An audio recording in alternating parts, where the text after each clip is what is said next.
I left the ship, though it must have been somewhere in September, to come back to the United States for redeployment to what was called new construction. And new construction was the conversion of a destroyer into a mine sweep, and served on that mine sweep until the end of the war. And the war ended as the mine sweep came up the coast here to San Diego for redeployment.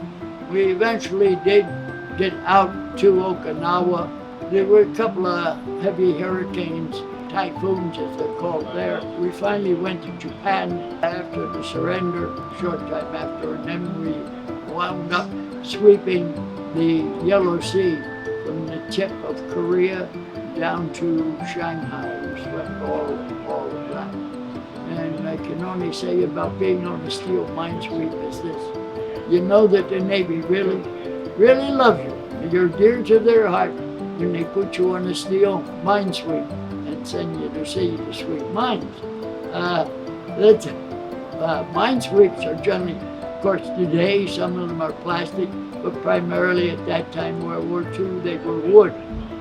But we were a squadron of 4 mine sweeps that were steel.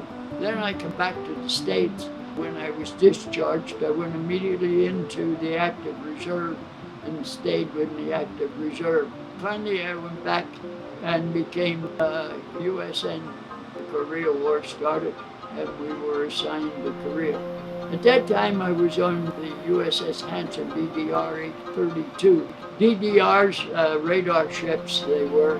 Our principal job was to be over the horizon, because at that time, radars could not go over the horizon. Radars only could hit, and their signal would go on, off. We had the antennas, we had almost the same radars as the aircraft carriers. We would go over the horizon. We wouldn't see anybody for 2-3 weeks at a time, because we were over the horizon merely as a radar post. The only thing we did there was at the invasion of Incheon, which MacArthur came back out of Busan and had an invasion again of the thing, which was a very successful operation. After that, that's of course back into Korea, and I finally was discharged from the United States Navy in 1953, probably about April, in the middle of April. At that time, also again, you were not discharged at that time. What happened, they merely transfer you from the United States Navy into the United States Naval Reserve, and they mailed you your discharge papers 4 years later. So you were available at all times to the Navy if that need be.